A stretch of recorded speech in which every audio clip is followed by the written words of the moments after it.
As the release date of Xenoblade Chronicles Definitive Edition is fast approaching, I felt it necessary to inform many newcomer players on some tips that will greatly help them throughout their playthrough. This video is more or less an expansion on a segment of one of my previous videos that I made last week. You can see it in the iCard right now. But some things I brought up in that video, I will also have here just expanded upon much better. So yeah, let's get into it. The first tip is something that will greatly enhance your experience and will fix many issues one may have.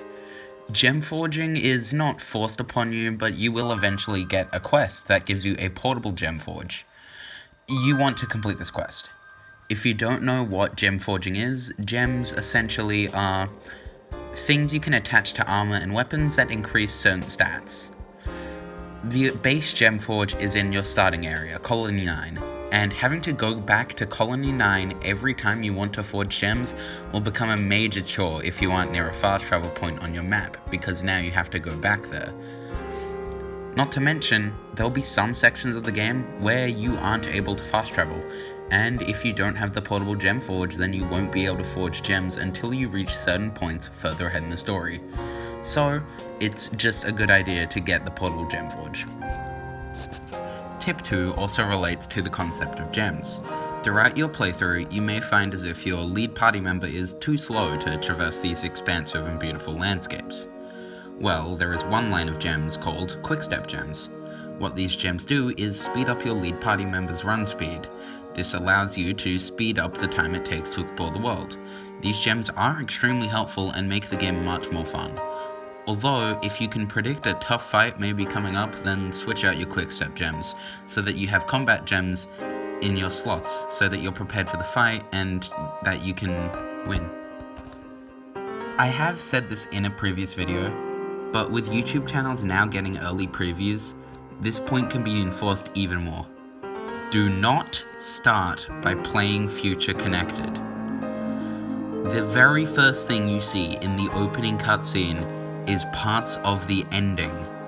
By starting the epilogue, you will actively ruin the game's plot for yourself and make the game less fun.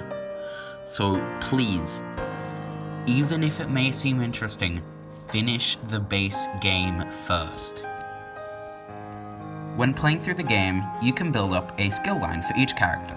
Each character starts with 3 lines and can increase the amount later.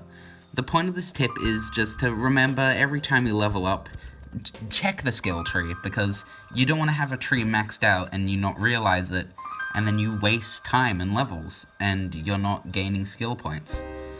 Now, this may seem like, oh, but this one character's only getting slightly nerfed, when actually it's not. What these skill trees do is not only give skills to that character, but depending on a character's affinity with another character, that other character can equip certain skills of that character, which is why you want to max out these skill lines.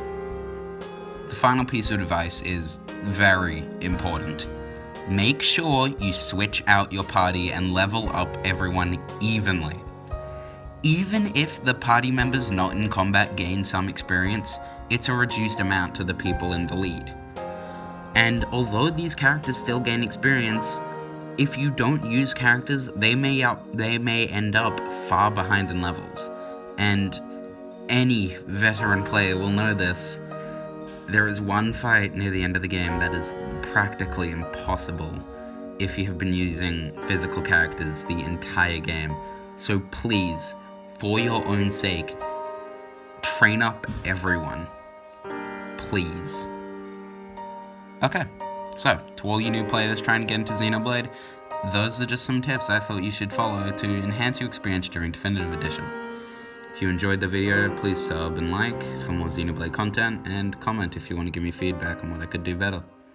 See ya.